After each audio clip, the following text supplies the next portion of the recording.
Assalamualaikum warahmatullahi wabarakatuh.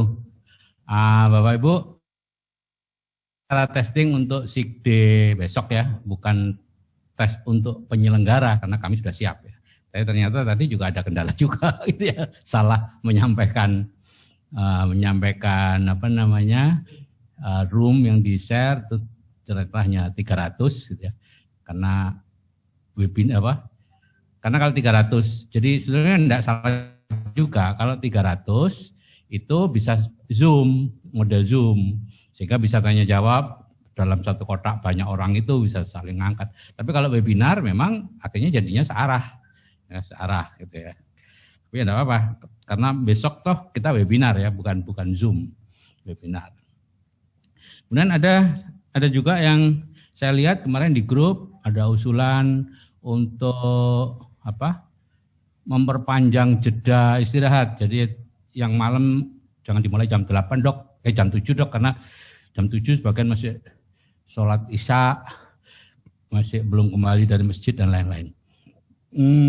Saya mohon maaf sebelumnya karena kita hanya bisa mengakomodasi sholat maghrib ya. Karena sholat maghrib itu pendek, sedangkan sholat isya itu bisa panjang gitu ya, bisa dilakukan tidak pada waktunya. Sholat maghrib pun yang Indonesia Timur, Irian itu sudah lewat. Ya, mereka maghribnya jam 4:30 kalau tidak salah ya, 4:30. 4:30 udah selesai gitu ya, 4:30 udah selesai maghrib. Udah masuk ke isya 4:30 Indonesia Barat. Jadi tapi karena Indonesia Timur ya mungkin umat Islamnya sedikit, Indonesia Barat yang banyak ya sudah kita ambil masa jam 5 sampai jam 7 ya. Dan yang perlu saya ingatkan juga bahwa bisnis kita ya, kita tujuannya adalah menyeberang ke kuadran kanan ya. Jadi memang harus ada perubahan dalam sikap kita, dalam pilihan-pilihan kita. Kita harus terbuka untuk sedikit berubah, tidak seperti ini. Dan itu akan diamati oleh bawah sadar kita. Jadi kalau kita ini ada Zoom yang penting untuk bisnis saya, penting untuk keluarga saya, tapi saya harus sholat jamaah di masjid pada jam 7 belum selesai, ya tolonglah diatur sedikit sendiri supaya ya nggak perlu sholat di masjid lah, gitu, jamaah di rumah gitu ya. Setelah itu tidak melanggar akidah ya, itu hanya kebiasaan saja.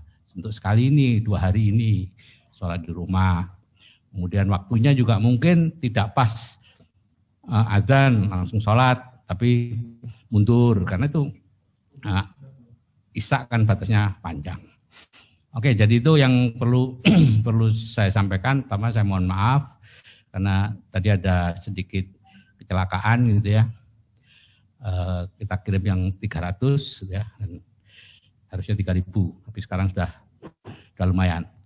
Nah, saya hari ini akan berbicara sesuatu yang mungkin menjadi pendahuluan dari apa yang besok para leader bicarakan ya. Para leader akan berbicara tentang bagaimana cara dia mencapai SP, cara dia menjalankan bisnis dan lain-lain. Dan saya akan berbicara tentang hulunya gitu ya, kenapa kita mengerjakan MB dan sebagainya gitu ya. Nah, jadi saya akan bicara tentang sistem dan penghasilan pasif ya. Saya awali dulu dengan penghasilan aktif dan pasif ya. Penghasilan aktif adalah penghasilan yang kita peroleh karena menukarkan waktu kita dengan uang. Ya. Kita bekerja kepada orang lain, kita bekerja kepada diri kita sendiri seperti dokter, pengacara, pemilik restoran, pemilik bengkel dan lain-lain. Ya. Dan penghasilan ini tidak bisa membuat kita kaya. Karena apa? Karena hasilnya tergantung pada kesehatan kita, tergantung pada nasib kita, dipecat apa enggak, bangkrut apa enggak, bisnisnya dan lain-lain. Jadi bisa sewaktu-waktu jatuh. Nah, jenis penghasilan yang lain adalah penghasilan pasif, yaitu penghasilan yang berasal dari aset yang kita miliki. Ya. Jadi penghasilan yang berasal dari aset yang kita miliki. Ya. Aset itu bisa berupa deposito, bisa berupa saham, real estate ya, rumah-rumah yang kita sewakan gitu ya, ternak yang dirawat orang lain, atau sebuah bisnis atau usaha yang sudah berjalan sendiri tanpa campur tangan kita lagi. Kalau bisnis itu masih harus kita kawal terus, ya, baik terjun langsung maupun mungkin keuangannya kita yang pegang, itu kita bukan pemilik bisnis ya, tapi pelaku bisnis. Jadi kalau ada yang mengatakan, saya punya toko, saya punya restoran, sebenarnya lebih tepat kalau dikatakan saya punya pekerjaan di toko saya, ya, saya punya pekerjaan di restoran saya, ya. Penghasilannya masih penghasilan aktif, karena kita tinggal sebulan saja, gitu ya, tokonya kita tinggalkan sebulan, restorannya kita tinggalkan sebulan, bangkrut, ya. Aset yang sebenarnya adalah diri kita sendiri sebetulnya, bukan toko itu pekerjaan kita. Asetnya, aset keluarga itu diri kita sendiri, nggak punya aset, gitu ya. Jadi kitanya ini cuman pekerja saja, ya. Nah, usaha yang bisa menghasilkan penghasilan pasif itu disebut bisnis bersistem. Jadi kata kuncinya adalah sistem. Itu ya, sistem itu yang menjalankan bisnis, ya, dan menghasilkan uang untuk kita, bukan otak kita, tapi sistem. Contoh begini nih, Anda punya toko di samping rumah, ya, toko kelontong lengkap deh, ada karyawan yang membantu Anda dan lain-lain. Tapi semua itu masih harus tanya kepada Anda, tempatnya di mana, ininya di mana, yang kulaan juga Anda, yang menerima uang juga Anda. Ketika Anda pamit ke belakang gitu ya untuk BAB-nya dan tidak ada yang ganti di toko itu berhenti. Karena mereka tidak tahu nerima pembayaran diserahkan ke siapa. Enggak ada, jadi perintah berapa. Apalagi ya, karena karyawan Anda nggak berani menjual gitu ya. Karena Anda sebagai penerima uang tidak ada di situ. Nah, kalau Anda sakit dan tidak ada keluarga yang menggantikan, maka toko itu tutup sampai Anda sembuh. Itu yang disebut bisnis tanpa sistem, ya, karena semua ada di kepala Anda. Sehingga akhirnya tergantung pada mood Anda, kesehatan Anda, lupa apa enggak gitu ya. Barang ini habis, barang itu habis, ini sudah expired dan lain-lain, itu semua kadang-kadang baru tahu setelah kejadian. Nah, sekarang bandingkan dengan toko yang bersistem. Seperti ya, maaf saya nyebut nama Indomaret, Alfamart dan lain-lain ya. Yang ada di sana itu anak-anak muda, ya, masing-masing sudah tahu apa yang harus dikerjakan. Sistem stok sudah tertata rapi. Begitu barang habis, mau habis, Indomarko sebagai pusatnya Indomaret akan langsung mengirim produk. Jika ada karyawan yang sakit atau berhenti, karyawan lain otomatis menggantikan dengan kualitas yang sama. Ya, Anda sebagai pemilik toko itu santai di rumah, ya, setiap bulan dapat transferan dari Indomarko. Itulah bisnis bersistem. Nah, jadi untuk bisa mendapatkan penghasilan pasif dari sebuah bisnis, kata kuncinya adalah bisnis yang bersistem. Dan kita bisa memiliki bisnis bersistem melalui 3 cara, Bapak Ibu. Ya. Cara pertama adalah dengan membangun sistem. Ya. Kita mendirikan bisnis apa saja bisa. Ya. Kemudian membesarkan bisnis itu, membangun sistemnya. Ya, biasanya setelah jungkir balik belasan atau puluhan tahun, bangkrut 2-3 kali, barulah sistem itu terbentuk. Nah, kalau sistem sudah terbentuk, maka kita tidak perlu lagi campur tangan di situ. Kita sudah ada direktur di situ, ada manajer, ada board yang diganti gaji perusahaan. Kita sebagai pemilik cukup sekali setahun, mungkin rapat pemegang saham, ya, sebagai komisaris, dan lain-lain. Nah, pemilik ini biasanya memiliki beberapa bisnis sekaligus, ya, dan disebut sebagai konglomerat. Contohnya ya Pak Sandiaga Uno, kalau di Indonesia ya Yusuf Kala, Erick Thohir, Pak Dahlan Iskan, bahkan Pak Jokowi, itu semua orang yang bisnisnya sudah jalan sendiri, ya, sehingga mereka bisa melakukan hal-hal lain. Bisa bergerak di bidang sosial seperti Bill Gates, atau bergerak di bidang politik seperti Pak Jokowi, Pak Erick Thohir, dan lain-lain, Yusuf Kala, dan lain-lain. Mereka orang-orang yang kita dianggap sebagai sudah selesai dengan dirinya. Ya. Nah, cara yang kedua untuk bisa mendapatkan bisnis bersistem adalah membeli sistem. Ya. Bisa dengan membeli bisnis waralaba seperti McDonald, KFC, Indomaret, dan lain-lain ya. Bisnis ini sudah jalan sendiri secara otomatis ya, karena sistemnya sudah dibangun. Nah, contoh McDonald deh ya. Itu hamburgernya itu mulai dari Amerika sampai Indonesia, di Afrika, di Jepang, rasanya sama. Ya. Karena sistemnya dengan disiplin ditegakkan. Itu berbeda dengan, mohon maaf, restoran-restoran di Indonesia yang buka cabang di mana-mana. Itu rasa yang di Surabaya beda dengan yang di Malang, beda dengan di Sidoarjo, beda dengan di Jakarta. Gitu ya. Ruangannya beda, piringnya beda, rasa makanannya juga beda. Ganti koki, ganti perbedaan lagi gitu ya. Karena tidak disiplin menegakkan sistem. Akibatnya ya seperti restoran biasa. Pemilik cabang itu masih harus jumpalitan mengatur sana sini. Ya beda dengan restoran di KFC, pemiliknya tidak ada di situ. Di situ anak-anak muda semua, pemiliknya ada di ya mungkin di Monaco sana atau di mana gitu ya, di luar negeri dan lain-lain ya. Nah, cara yang ketiga ya. Jadi kalau tadi yang pertama membangun sistem, yang kedua membeli sistem ya siapa tahu Bapak Ibu mendapatkan seperti yang biasa saya katakan ya, mungkin kita dapat warisan dari budenya tetangganya anak kita barangkali gitu ya. Yang jumlahnya cukup besar gitu ya. Bisa membeli bisnis waralaba dan lain-lain. Nah, cara yang ketiga untuk bisa memiliki sistem, kita menggunakan sistem secara gratis. Ya, ini ada di bisnis network marketing, yaitu bisnis pemasaran berjenjang atau sistem penjualan langsung dari pabrik ke konsumen. Ya. Penghasilan pelaku bisnis ini besar ya, karena dari pabrik ke konsumen itu Bapak Ibu ada keuntungan 60% dari harga konsumen yang tadinya untuk keuntungan agen, distributor, pengecer besar, pengecer kecil, iklan dan lain-lain ya. Sekarang keuntungan 60% itu dibagi-bagi di antara para anggota.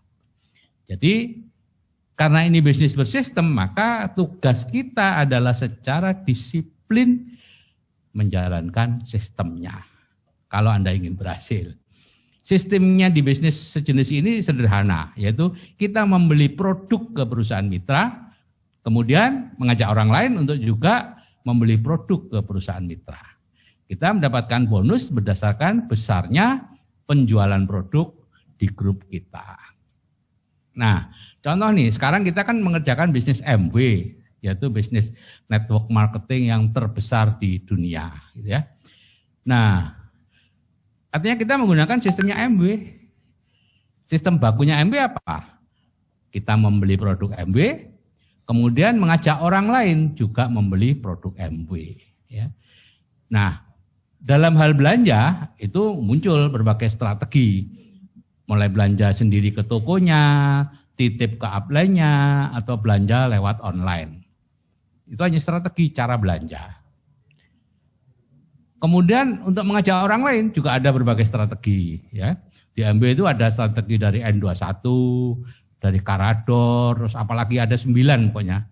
Ya. Termasuk yang terbaru adalah strategi Debaca. Yaitu menjalankan MB tanpa presentasi temu muka, tanpa keluar rumah, tanpa nelpon-nelpon. Ya. Itu strategi untuk melakukan langkah yang kedua, yaitu mengajak orang belanja di MB. Gitu ya. Nah, salah satu yang paling penting agar mengajak orang itu bisa lancar adalah hadir di acara seminar besar seperti besok itu. Ya, banyak sebutan untuk seminar sejenis ini di MB ya. Ada yang menamai leadership seminar, ada yang menyebut MB weekend seminar, ada yang menamai free enterprise seminar dan lain-lain. Banyak sebutannya di berbagai subsistem atau apa itu sama ya. Itu untuk melancarkan langkah yang kedua, yaitu mengajak orang untuk belanja, ya. Sedangkan langkah pertamanya, yaitu belanja, itu tidak tergantung orang lain, Bapak Ibu. Mutlak harus dilakukan dahulu. Nggak ada alasan untuk itu. Ya. Kalau mengajak orang gagal masih mungkin karena orang lain tergantung orang lain. Tapi kalau belanja gagal berarti hanya tergantung pada kita, ya, tidak tergantung kepada orang lain. Jadi seperti itu Bapak Ibu ya.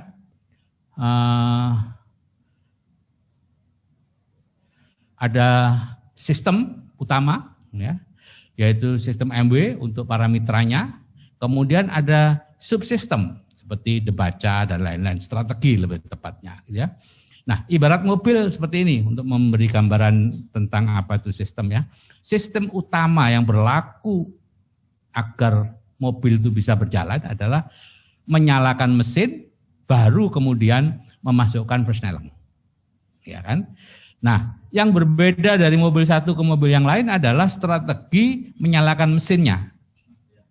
Dari dulu sampai sekarang bisa berbeda-beda, sekarang pun ada banyak yang berbeda. Yaitu strategi menyalakan mesinnya. Kalau zaman dulu, zaman saya kecil, mobil itu diselenger. Ya, diselenger tuh gini. Ya, atau didorong. Kemudian mulai pakai kunci, memasukkan kunci, kontak. Kemudian kuncinya makin modern, ada yang ditempel saja. Kemudian sekarang ada yang cukup bicara saja dengan apa, sebelumnya suara kita sudah direkam, kemudian kita berbicara, mobil sudah ngerti dan nyala sendiri. Ya. Itu semua strategi menyalakan mesin. Begitu juga persneling, macam-macam, ada matic, ada yang manual, submatic dan lain-lain. Ya. Tapi itu semua kan cuma beda strategi, sedangkan sistem menjalankan mobilnya tetap sama, yaitu menyalakan mesin, entah begini, entah diputer atau ditempel atau cuma dengan ngomong, baru kemudian memasukkan persneling. Coba kalau dibalik, Bapak Ibu memasukkan persneling dulu, baru mesinnya Bapak Ibu nyalakan. Maka mobil itu tidak akan jalan, bisa kecelakaan, meloncat, atau ya, dan yang jelas tidak bisa jalan, gitu ya. Nah, jadi begitu juga di MW Bapak Ibu, sistem bakunya nggak boleh dibalik, harus belanja dulu, memakai produknya, baru mengajak orang melakukan hal yang sama, yaitu memakai produknya. Dan besok itu, 2 hari besok itu adalah Bapak Ibu akan mendengarkan dari 8 narasumber bagaimana menjalankan bisnis MW, yaitu mengajak orang lain menjalankan, membeli produk dan lain-lain, gitu ya. Jadi kalau kita tidak menjalankan sistemnya dengan benar, maka yang terjadi nantinya adalah seumur hidup kita akan mengerjakan MW, gitu ya. Karena sistem MW-nya nggak jalan. Ya. Jadi kita seperti menjalankan MW seperti menjalankan toko kelontong kita sendiri, harus terus-menerus ditunggui, pelanggannya diingatkan, gitu ya. Kalau ibarat mobil itu ya terus-menerus diperbaiki, didorong karena salah pakai. Padahal seharusnya Bapak Ibu mengerjakan bisnis MW itu kita sementara saja, kemudian sistemlah yang mengambil alih sehingga kita bisa freedom. Seperti saya dulu mengerjakan secara serius tahun 2003 sampai 2004. Kemudian pensiun sejahtera, nyaris nganggur, mengerjakan apapun yang bisa dikerjakan, gitu ya. Nah, itu sampai ya, kemudian menemukan strategi Debaca tahun 2017. Sekarang fokus lagi di Surabaya. Dulu saya selama bertahun-tahun di villa saya di Lumajang, ya, bertani, beternak, sehingga akhirnya ketemu Pak Kosin itu, ya, itu. Jadi Bapak Ibu, kalau Bapak dan Ibu melanggar sistem, yaitu tidak belanja tapi langsung mengajak orang, maka akhirnya di bawah Bapak Ibu juga akan seperti itu. Tidak belanja tetapi mengajak orang. Bapak Ibu nggak berani menegur karena dulu Bapak Ibu juga begitu. Kemudian Bapak Ibu mungkin berpikir, nanti mereka akan belanja juga kok seperti saya sekarang. Akhirnya yang terjadi banyak orang sedikit belanjanya. Saya dulu 76 orang saya jadi SP. Ya, hanya dengan 76 orang. Ya, saya menjadi seorang silver producer. Ya. Tapi sekarang ada yang 1000 orang belum jadi SP. Ya. Karena apa? Ya ini tadi. Ya. Tidak menjalankan sistemnya dengan benar. Ya. Sehingga akhirnya banyak orangnya sedikit belanjanya. Ya. Padahal kita mendapatkan bonusnya dari situ Bapak Ibu. Dari berapa banyak produk MW yang terjual di grup kita. Akibatnya apa? Kita akan terus-menerus mengerjakan bisnis MW. Grup kita jatuh bangun, ya, karena semua pakai sistemnya sendiri-sendiri. ya, hanya mengajak orang dengan harapan nanti orang itu yang akan belanja dan seterusnya. Jadi niat awalnya sudah memanfaatkan orang. Jadi itu Bapak Ibu ya. Jika memang bermaksud menjalankan MW untuk mendapatkan penghasilan pasif yang besar, Anda perlu mulai tegas menjalankan sistem di grup Anda. Dimulai dari Anda sendiri. Kemudian yang di bawah Anda kalau nggak menjalankan sistem, nggak belanja, Anda arahkan, kalau nggak mau ya udah dibuang aja. Artinya nggak usah dibimbing. Ya, masukkan ke grup lain yang memang hanya hihi aja di situ. Ya. Tapi untuk dibimbing bagaimana cara mendapatkan frontline dan lain-lain harus belanja. Ya. Di grup dibaca ada yang leader yang luar biasa Pak Rois yang bahkan dia tega anaknya maupun adiknya itu dikeluarkan dari grup karena tidak belanja. Ya. Nah Pak Rois ini mungkin meniru Ray Kroc. Ya.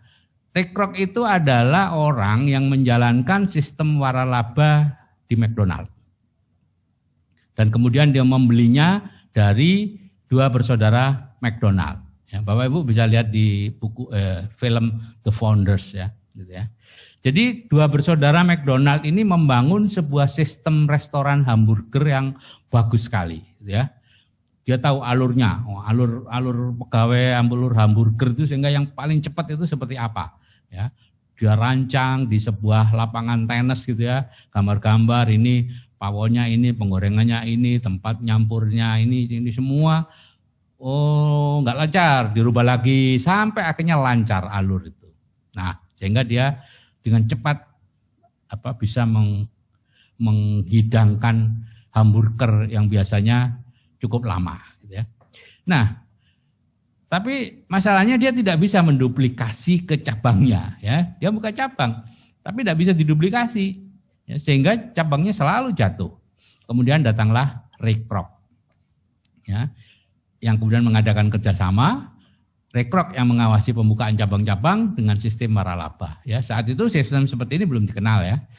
Jadi Ray Kroc itu sangat ketat Bapak Ibu mengawasi agar sistem di cabang McDonald dijalankan.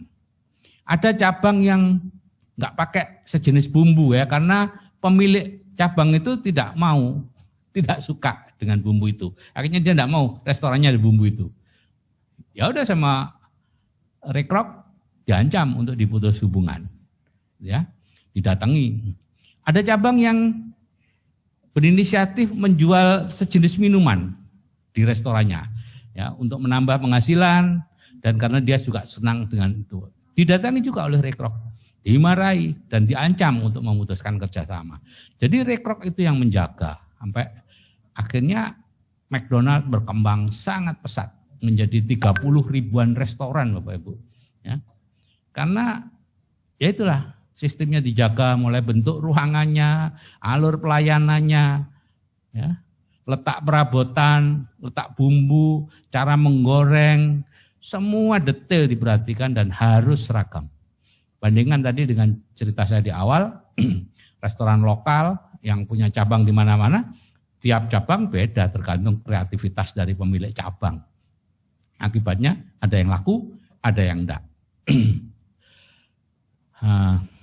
Oke Bapak Ibu, apa yang terjadi kemarin itu bagian dari pembelajaran kita. Sikap kita menjadi pebisnis kuadran kanan, yaitu pebisnis yang punya sistem. Ya, Anda sekarang sedang belajar menjalankan sistem, supaya nanti sistemnya bekerja untuk Anda. Kalau Anda nanti sudah punya sistemnya sudah bekerja, Anda sudah jadi pebisnis kuadran kanan. Gitu ya. Kedepannya Bapak Ibu mulai disiplin menegakkan sistem, terutama kepada diri masing-masing. Ya, kalau belum siap menjalankan sistem, belum siap melakukan langkah pertama yaitu belanja di OMB, belum menyukai produk MB, ya jangan mencoba untuk mengajak orang. Ya, karena bahaya kalau diduplikasi. Ya, Anda seumur hidup akan terus menjalankan MB, grup jatuh bangun seperti roller coaster ya, karena masing-masing tergantung kreativitas dari pimpinan grup-grup kecilnya itu. Jadi jalankan sistem bakunya dan sistem itu akan melindungi bisnis Anda. Bayangkan kalau semua orang di grup Anda belanja, baru ajak orang, gitu ya. Maka menjadi SP itu sangat mudah Bapak Ibu ya, duplikasi akan berjalan sempurna. Oke. Besok materi Sikdi luar biasa. Pembicaranya berasal dari berbagai tingkat sosial ekonomi dan latar belakang yang berbeda. Dan Pak Anton luar biasa sebagai moderator. Dulu kita sudah melihat di Sikdi yang sebelumnya, ya, beliau membuat Ibu Harmaji, ya, Ibu Iva menangis. Dan itu bukan tidak sengaja Bapak Ibu, karena sebelum sesi itu Pak Anton sudah bisik-bisik saya, Pak Sigit, nanti Bu Iva akan saya buat menangis, ya. Dan ternyata benar, Bu Iva sampai menangis di panggung. Jadi ini bukan Sikdi Bapak Ibu, ini hanya saat ini, ya, hanya seminar untuk Bapak Ibu mengetahui hal-hal apa yang perlu disempurnakan, gitu ya. Nah, agar supaya besok bisa mengikuti Sikdi dengan nyaman, ya. Kalau ada hambatan selama GR ini yang sebentar lagi sudah akan kita tutup, ya, maka silakan ditanyakan atau didiskusikan di grup Sikdi masing-masing, ya. Mungkin di sini wah hari ini kok macet ya, enggak dengar suaranya, enggak gini, mungkin sinyalnya, ya. Kalau tadi seperti yang Mas Brian, ya, tadi yang ganteng di sebelahnya Pak Kosin itu Mas Brian namanya, ya. Nah, itu kalau perlu keluar, ya, keluar ke kelurahan yang wifi-nya bagus, gitu ya, atau ke kafe pesan secangkir kopi, gitu ya, di situ mendengarkan CD, atau kalau punya uang lebih ya nyewa hotel lah, cari hotel murah, yang apa namanya wifi-nya kuat, gitu ya, atau seperti Pak Rohmat, ya, Pak Rohmat dulu, kalau Pak Rohmat yang sekarang sudah enggak lah. Dia sudah beli apa BTS, ya, BTS mini, jadi udah lancar itu di rumahnya itu, gitu ya. Atau Bapak Ibu mungkin pinjam laptopnya keponakan yang kuliah dan kuliahnya dari rumah kan sekarang, pinjam aja kan, besok hari Sabtu, hari Minggu, gitu. Pinjam, disewa kalau perlu disewa, apapun lah.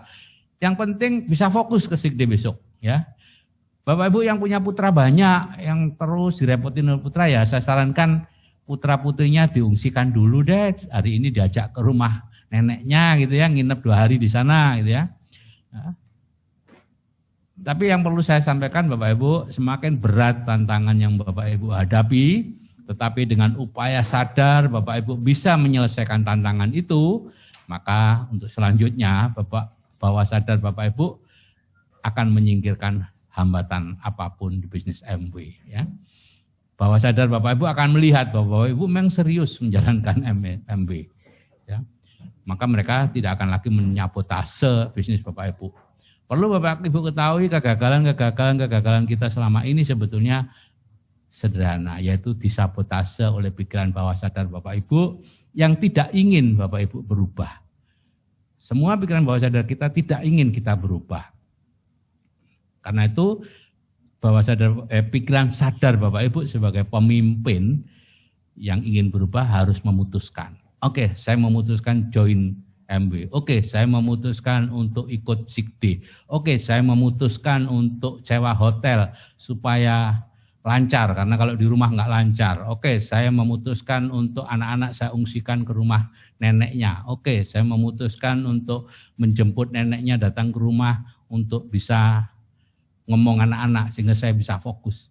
Itu semua dibaca oleh pikiran bawah sadar Bapak Ibu, ya. Dan begitu mereka melihat upaya Bapak Ibu begitu kuatnya upaya itu, selanjutnya mereka akan membantu terus dan tidak lagi menyabotase bisnis MW Bapak dan Ibu. Oke, Bapak, sampai jumpa ya besok pagi. Kalau ada pertanyaan lagi-lagi silakan ditanyakan di grup Sikdi yang ada ada admin saya, ya, yang kebetulan grup Sikdinya sudah 100, mungkin ada saya di situ. Saya kira itu yang bisa saya sampaikan. Sampai ketemu besok jam 1 ya, besok ya, jam 1, dan insya Allah besok tidak keliru lagi, bukan yang 300 yang disiarkan, tapi yang 3.000. Oke Bapak Ibu, Assalamualaikum warahmatullahi wabarakatuh.